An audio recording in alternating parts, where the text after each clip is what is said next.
Okay, so let's talk about what this concerns. So there's really two issues here, okay? And I'm gonna bust out the Nash pad immediately because this is an issue that needs the notepad, okay? So there's really two issues here. So issue number one is there were two statements that Hasan made that were highly controversial, okay? So Hasan was on his show on Twitch, made two statements. The first statement was America deserved 9/11, right? And this was a clip that was taken. We need a word wrap.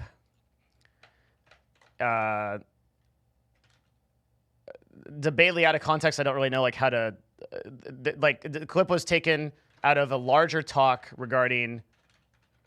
Here, this is a good way to put this regarding foreign policy or America's issues with foreign policy.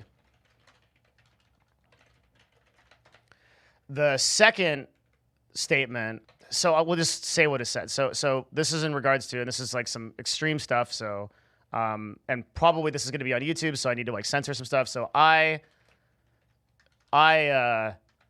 gouging, but worse than that. Like I gouged, but like by a brave, what did he say? Soldier? Brave what? I think everybody knows, yeah. And again, like for YouTube, I have to be Mujahideen soldier, yeah. Brave Mujahideen soldier, yeah. We can just say as well as explicit remarks. I think for the purpose of the argument that I'm going to construct, I think that we're far enough along. You can probably go research this and go see for yourself, but I think we're there. Okay. So now I can move on. I just wanted to construct that. So these are the two things that we're talking about, okay? Okay. So Hasan made these statements, and then over the course of 2 days, it blew up. I mean, like crazy. Like the media picked it up. A couple of major media outlets, I think not just Fox, but other media outlets. It was all over Twitch. And at that point, the moderation team... So one of the big misconceptions I can clear up right now is like a lot of people are saying Hasan was banned because Twitch caved to media. This is probably not the case. It usually takes the moderation team more than 24 hours to make decisions. So a good example of this would be if you go back to the girl that was driving and she was making there was something that she did. There was a girl that was a blonde girl in her car, and she was yelling at chat and being really and then like streaming while driving. And it's pretty obvious that she was going to get banned, but it took 24 hours to do because there's a lot of communication and stuff that goes on behind the scenes where the moderation team has to evaluate the decision. It has to usually be okayed, and then there has to be some communication with the streamer sometimes, and the ban gets enforced. So if it's a situation where it's not like an immediate violation where like somebody is streaming porn, in which case you need to permaban immediately, then these decisions can, especially if they're gray area decisions, can sometimes go up the chain and take a while to do. So it's not, it might be true that Twitch caved to media attention, quote. That's like a really like loaded way to say that statement. And I've heard a lot of people say it that way, but I don't think that's the case. I think it's probably just it was a very large issue, and so it took some more evaluation from probably higher parties involved in Twitch. Okay, so Hasan said these things, okay? And Hasan is a political streamer who was from the Young Turks. I think he's widely regarded to be like left. I don't have any like political views. I'm not like left or right or whatever, so I don't really understand like what these like left or right memes really mean. So, but he's regarded as like, I guess, an extreme left streamer is what you would call him to be, and he discusses political issues on Twitch. Okay, so Hasan is also a entertainer, and like all of us, he embellishes on issues to get his audience emotionally invested. And all of us do this to some extent. So some people more than others, particularly in the field of politics and political commentators, I have noticed that this seems to be a bigger trend. So people tend to talk about things in a much more extravagant way so that they can kind of like engage people. And it tends to polarize people to these certain sides as a result. And so like people get really, really freaking passionate about what you're saying. So there's probably a lot of the defense of Hasan in this debate about whether or not he deserves a ban or should be deplatformed or whatever. which I guess a lot of people are certainly calling for now at this point, as people are calling for his outright just like cancellation, like an Alex Jones level, like get off Twitter, like get off everything type of thing. A lot of those people are what they're doing is they're taking that passionate side of the argument, saying, okay, well, he was just like embellishing or being extravagant in the way that an entertainer would be in order to convey the impact of these issues. So last night on the Trainwrecks podcast, this issue came up, and I was surprised because most people were defending Hasan, and also most people on Reddit are also defending Hasan pretty heavily, and it seems like most of the sort of like most of the agreements that he should be banned is coming from like media sources or things like that. So I took a very unpopular view that Hasan clearly violated the terms of service and should receive at a minimum a 30-day ban. And as a result, I was pretty much assaulted by the combined community as well as people on the show, thinking that I somehow dislike Hasan or his views or something. But anyone that watches me for even a little bit amount of time knows that I have nothing personal against him or his views. The rules that were broken here, I'm going to demonstrate, were very clearly broken, and it should apply to anyone on Twitch. And we should not try to apply fanship bias in these problems. So overall, my position is that we ought to aspire to be higher degrees or higher caliber as broadcasters, that this behavior is unacceptable if we intend to take our platform seriously, and we have an obligation as community leaders to represent ourselves and communicate our views professionally. So under the community guidelines, so there's two clips here, and we need to address each one in turn.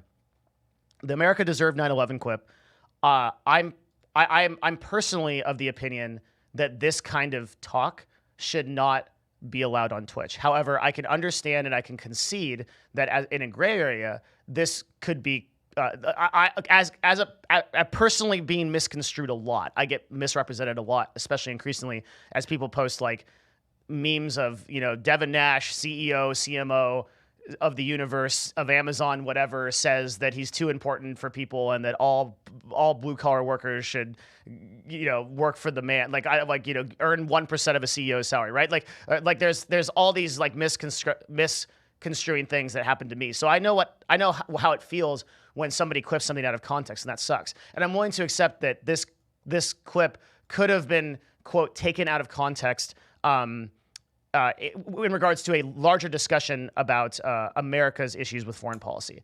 To be really clear, I think that we should have these discussions, and it's really important that politics has its appropriate position on Twitch, but there is absolutely a way to convey these issues that is not this. So I think it's extremely generous when people defend this part.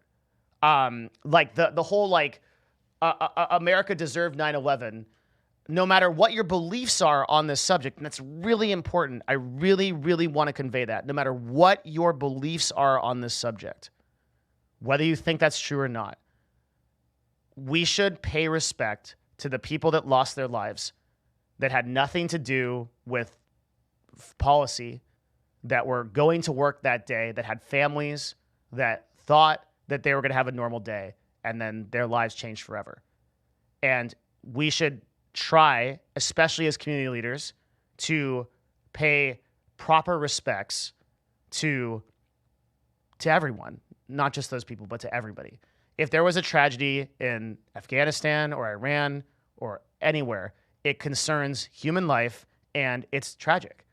And so I personally think that defense of this clip is hard, but I'm willing to accept that it was in the greater context of a discussion. It was a heated moment, and this is a gray area. So this alone maybe does not constitute a ban. I believe if I was on the moderation team, I would evaluate this as a ban. That's a personal thing. We can just kind of agree to disagree here. There's really no. This is a gray enough area that I think that there's no way we can kind of come to a conclusion. You kind of either believe that this is the case or you do not. Now, the personal statement made against Dan Crenshaw, this is indefensible. And 100%, without a doubt, absolutely no argument. If you argue against this, you have a literal personal bias. This is a violation of Twitch terms of service and should be enforced accordingly. In the community guidelines, we can see hateful conduct is any contact or activity that promotes, encourages, or facilitates discrimination. I don't know how to pronounce that word. Denigration, I did it. Objectification, harassment, or violence based on race, ethnicity, national origin, religion, sex, gender identity, sexual orientation, age, disability, medical condition, physical characteristics, or veteran status, and is prohibited. Any hateful conduct is considered a zero tolerance violation, and all accounts associated with such conduct will be indefinitely suspended. If that's all you get out of this, that's all you need, because that is the entire thing. Whatever your beliefs are on the subject, whatever your viewpoint is on it, this statement is not allowed on this platform and should be awarded with what Twitch's policy internally is that this is an indefinite suspension in terms of service.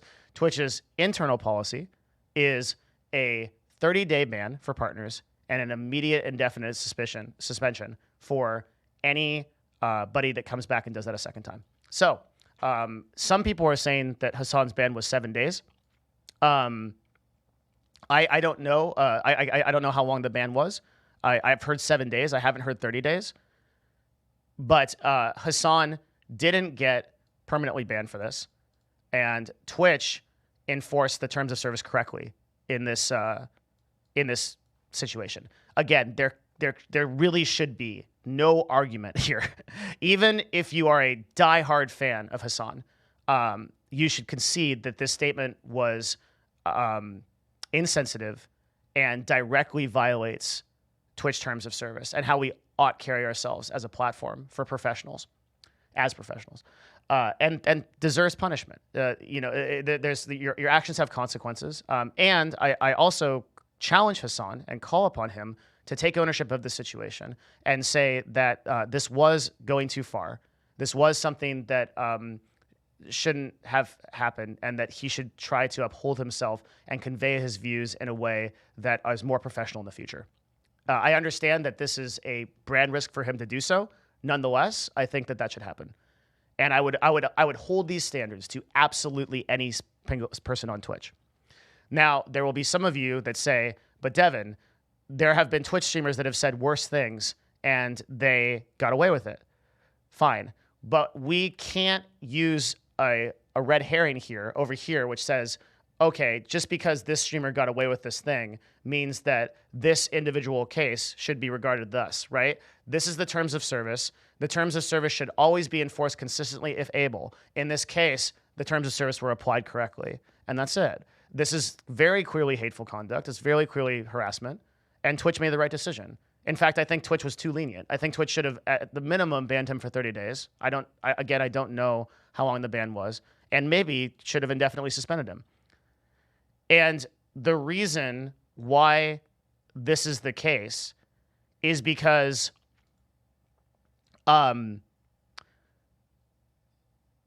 we, as a platform, if we are going to be taken seriously by advertisers, partners, sponsors, and the industry, as well as like the greater group of people that just exist, right? We have to move beyond this really childish opinion that which a lot of people have, which is like this whole people should be able to say anything anyhow, no matter what. Everybody's just too sensitive. This type of thing, like, this works when you're like a 14-year-old edgelord and like you haven't gone into like high school or whatever and gotten a job and realized that there's like a real world where people are actually afflicted by illness, people are afflicted by mental stress. There are actual implications of all of these topics that can really be of offense and really impact somebody's life negatively.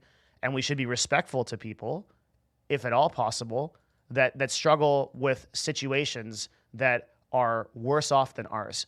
And I don't like this trend, especially on Twitch, of like people thinking that we should just move towards this like insensitive culture where everybody can just like take the hits and no matter what should just toughen up, and that's the answer. As if this like Spartan mindset of like just throw the baby off the cliff if it shows any weakness is like an evolved way to live.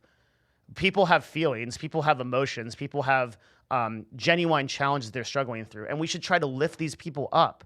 We should not try to knock these people down and then tell them to toughen up when they get hurt by it. That is ridiculous. You should be ashamed of yourself if you hold this position.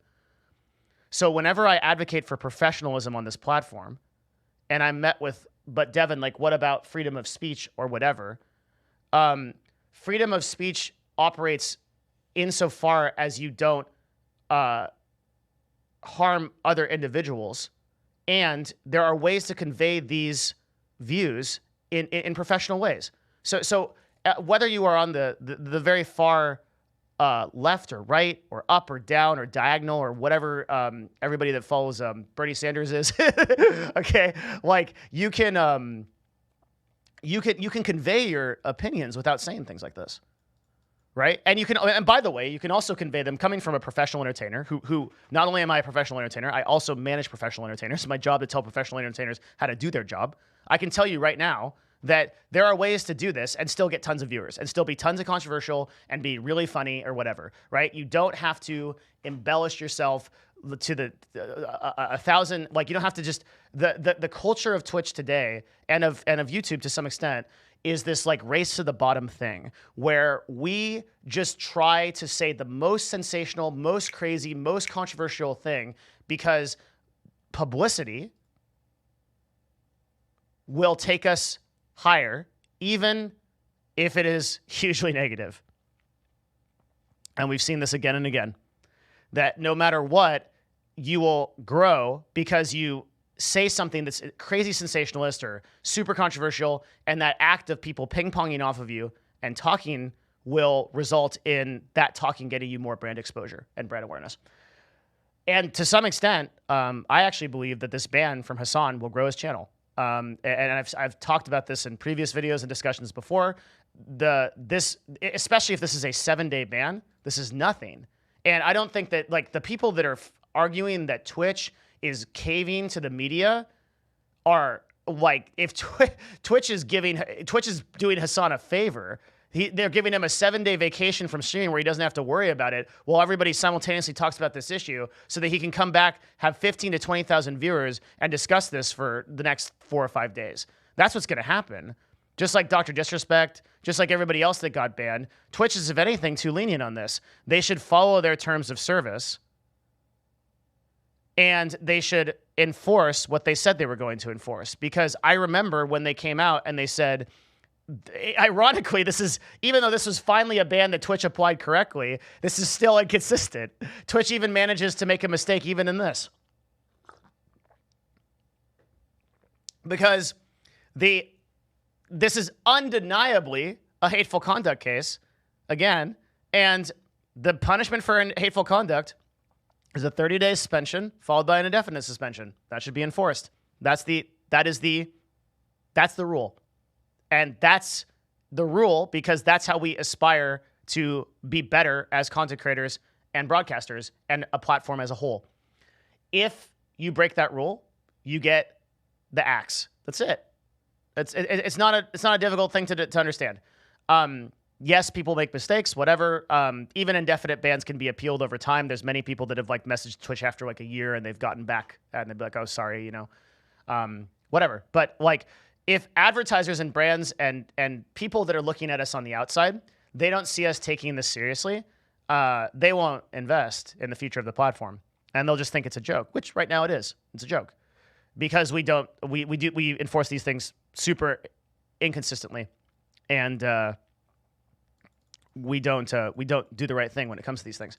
Okay, so those are the issues. I think that's like pretty well explained.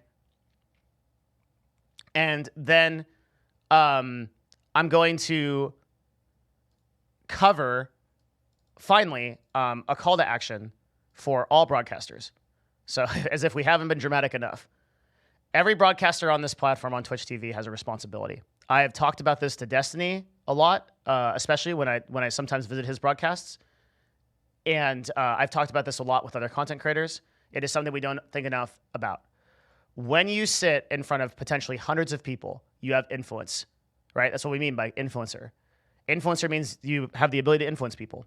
And you have the ability to influence people in a special way that hasn't existed before or in a long time. In where I come from, which is traditional advertising with copy and print marketing and stuff, I can put an ad in front of you and I can try to convince you to do something.